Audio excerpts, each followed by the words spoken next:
संसद का बजट सत्र जारी है। कृषि कानूनों को लेकर केंद्र सरकार और विपक्ष की तकरार भी जारी है। राज्यसभा में वित्त राज्य मंत्री अनुराग ठाकुर ने बजट और कृषि कानूनों को लेकर विपक्ष को करारा जवाब दिया। उन्होंने कांग्रेस और विपक्ष को चैलेंज देते हुए कहा कि वो बताएं कि कृषि कानूनों में कहां लिखा है कि मंडी और एमएसपी खत्म हो जाएगी। उन्होंने कहा कि राजनीति के लिए किसानों को इस्तेमाल नहीं करना चाहिए। केंद्रीय वित्त राज्य मंत्री अनुराग ठाकुर ने साथ ही कहा कि बजट में 65,000 करोड़ का एक बड़ा हिस्सा पीएम किसान योजना में दिया गया है। विपक्ष कहता है कि कृषि कानून काला कानून है, लेकिन किसानों की आय दोगुनी करने के लिए ही इस कानून को लाया गया है। हम किसानों की आय दोगुनी करके ही छोड़ेंगे।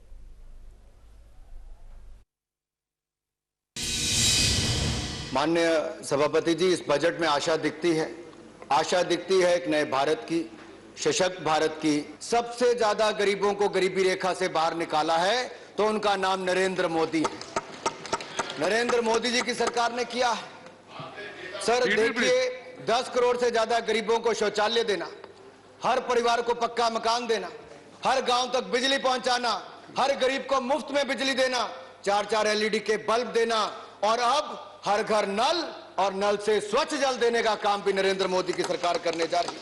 अगर अनुसूचित जाति की बात की जाए सर, तो अक्रॉस मिनिस्ट्रीज 51.65% की बजट में वृद्धि की गई है। लगभग 83,000 करोड़ से बढ़ाकर 1,26,000 करोड़ से ज्यादा किया गया है। सर, सामाजिक न्याय अधिकारिता मंत्रालय किसके लिए काम करता है? सामाजिक न्याय किसके लिए? उस पिछड़े के लिए जिसको आगे लाभ नहीं मिलता था।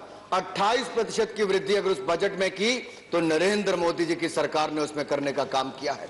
यही नहीं, विकलांगों के लिए, दिव्यांग के लिए किसमें गिनते हो आप, आम में या खास में? इनके लिए भी बजट में 30% की वृद्धि करके 1171 करोड़ रुपए का बजट उसमें किया गया है। सर, एग्रीकल्चर इंफ्रास्ट्रक्चर की जरूरत है ताकि पेरिशेबल गुड्स खत्म ना हो। सर, क्यों नहीं बनाया आप लोगों ने 65 साल?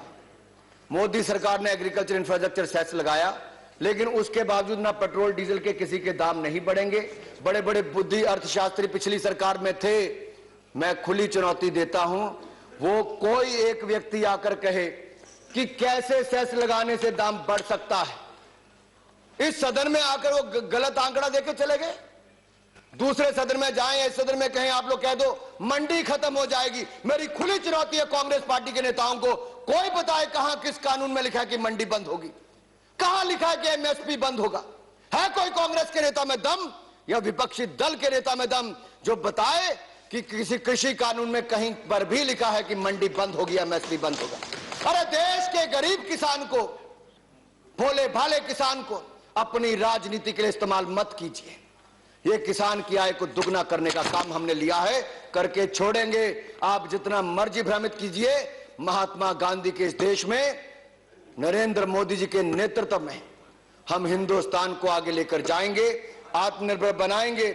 और मैं इतना ही कहता हूं, आप जो मंडी खत्म करने की बात करते थे, हम 1000 मंडियों को और सशक्तिकरण और करने जा रहे हैं।